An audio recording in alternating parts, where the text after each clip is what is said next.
Do you think they, some of those artists, they maybe you see them peak again maybe in their 60s or 70s? I think it's unlikely.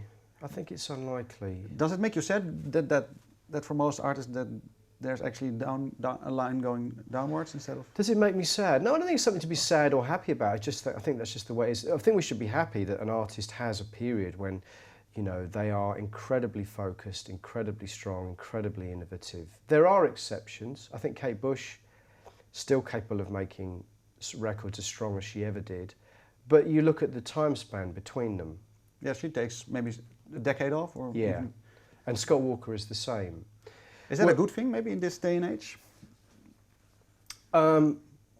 It would be nice if they made more work, because there's not enough great artists like them around these days. But I understand, you know, they have the family thing. Michael is also an example of that. Because, you know, Opeth make records now. He makes like 3 records every decade.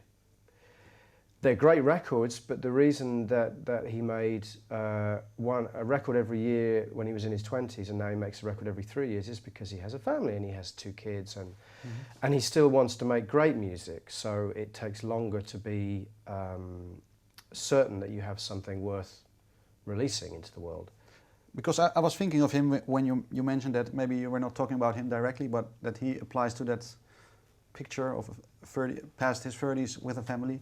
Well, I think Michael's still producing work as strong as he ever has, but I think the difference is, as we talked about with Kate Bush and Scott Walker, so I think there's 2 categories, isn't there? There's the category of people that actually keep making records, but they're just not very good.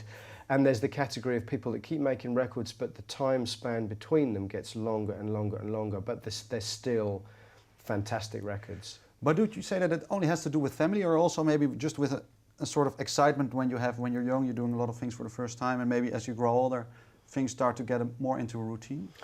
Partly that, and I think also you get more, you raise the bar for yourself. So as you go through your career, I think there's more of a sense of not wanting to repeat yourself. And of course, by definition, the longer you go into your career, the more stuff you've already done. So I think, again, Michael is a great example. You listen to the new Opeth record, it's a real, almost not a rejection, but certainly it's a move into something completely different. And the will to not want to do the same again has kind of moved him into another music. But that gets harder. I mean, I have that too. If I sit down at a piano and try and write music, I probably throw out 9 of the 10 ideas as things, not because they're bad. I've already done that. That sounds like something I've already done. You expressed also, I think, in the same interview, this feeling that you were afraid of repetition and maybe you become more critical. But do you think maybe also your work becomes less spontaneous when you analyze it like that? No, because actually the idea is when something special does come along, it still comes from somewhere that you cannot really put your finger on. I don't know why. For example, Storm Corrosion, I don't know where that music came from, but it was very spontaneous. I mean, obviously we talked about some of the reference points, you know, Comus and Pop-Up and all that, and they are there and you can hear them, but the overall sound of that record is something I think, well, most people have commented is extremely unique. It was incredibly spontaneous. We didn't have to work hard at creating that music. Partly because I think the collaboration worked so well, that suddenly when you're working with someone else, you've put 2 ingredients together that weren't put together before, so it feels suddenly more inspired. It feels less of a struggle. And I think when we write on our own, it's more of a sense of struggle. But when you have 2 personalities coming together, you have a kind of explosion. You know, it's like 2 particles coming together and exploding, and it was very spontaneous. Is it like working like a tag team? Once maybe you bring up an idea that's maybe not completely finished, and Michael continues developing? Pretty much, yeah, pretty much. It was like a tag team. It was almost like who could come up with the craziest idea.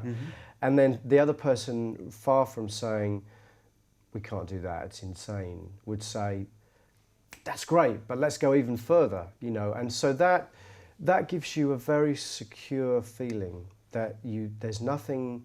One of the big issues with collaborating, particularly in terms of writing, is the fear of being laughed at. The fear of suggesting an idea that the other people will sort of just, not literally laugh at, but just kind of go, don't, you know, and that makes you sometimes play very safe. Whereas if you're working with someone that not only will like your idea, but actually think you should go even further with it, it gives you a very secure feeling, and it makes the ideas start just bubbling away.